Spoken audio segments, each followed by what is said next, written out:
Joining us now is the attorney for Breonna Taylor's family, Ben Crump. Mr. Crump, thank you so much for joining us this morning.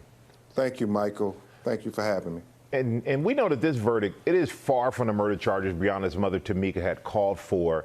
What was her reaction, and how is Breonna's family doing this morning? Yeah, outraged and offended because, like me and my co-counsels, they want to know, did Attorney General Daniel Cameron even present any evidence for Breonna Taylor in that grand jury proceeding? And if so, what was it? Because how do they come up with a result like this? He talked about transparency.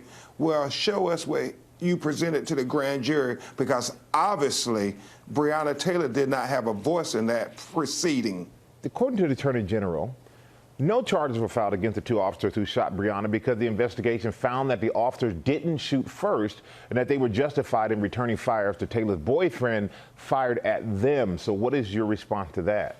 Everybody has said Breonna did not have a gun. Breonna did not pose a threat to the police. So for you now to say, because her boyfriend, Kenny Walker, who has a right to the Second Amendment, if you believe every citizen has rights, and that includes black people, then she had every right to be in her apartment living and breathing and not be shot and killed by the police just because they executed an illegal, unconstitutional no-knock warrant based on a lie.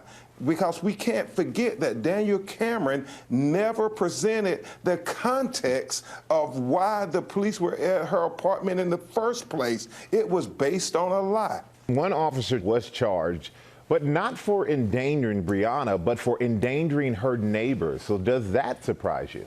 It underscores what I believe, Michael, and what I continue to argue, whether it's Jacob Blake, George Floyd, or any of these cases. There seems to be two justice systems in America, one for white America and one for black America. And anybody out there, not just black people, but anybody who has a daughter, anybody who has children, this grand jury proceeding is a grave injustice. The FBI is getting involved now. It is possible they could still be charged, right?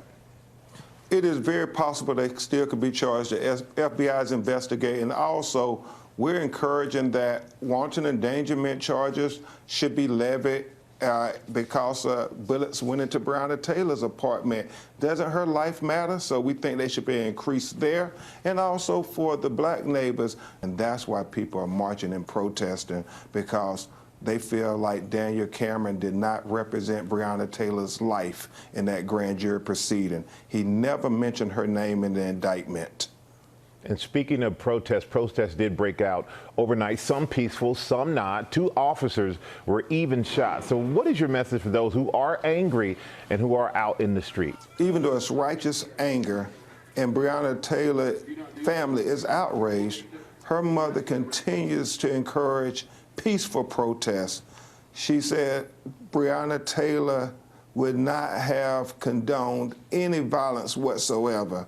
And so let's respect the legacy of Breonna Taylor. Now more than ever, we all need to respect the legacy of Breonna Taylor, because obviously it wasn't respected in that grand jury proceeding. Mr. Ben Crump, thank you so much for joining us this morning. Appreciate your time, and please send our best to Breonna's family. Thank you. Thank you, brother. And of course, so many questions, George, how they came to this conclusion. So Kentucky's governor and Louisville's mayor asking for the attorney general to release the information that the grand jury had to make their decision. Yeah, we'll see if that comes out soon. We hope the violence stays down in the meantime. Absolutely. Well, hey there, GMA fans. Robin Roberts here. Thanks for checking out our YouTube channel. Lots of great stuff here. So go on, click the subscribe button right over here to get more of awesome videos and content from GMA every day, anytime. We thank you for watching, and we'll see you in the morning on GMA.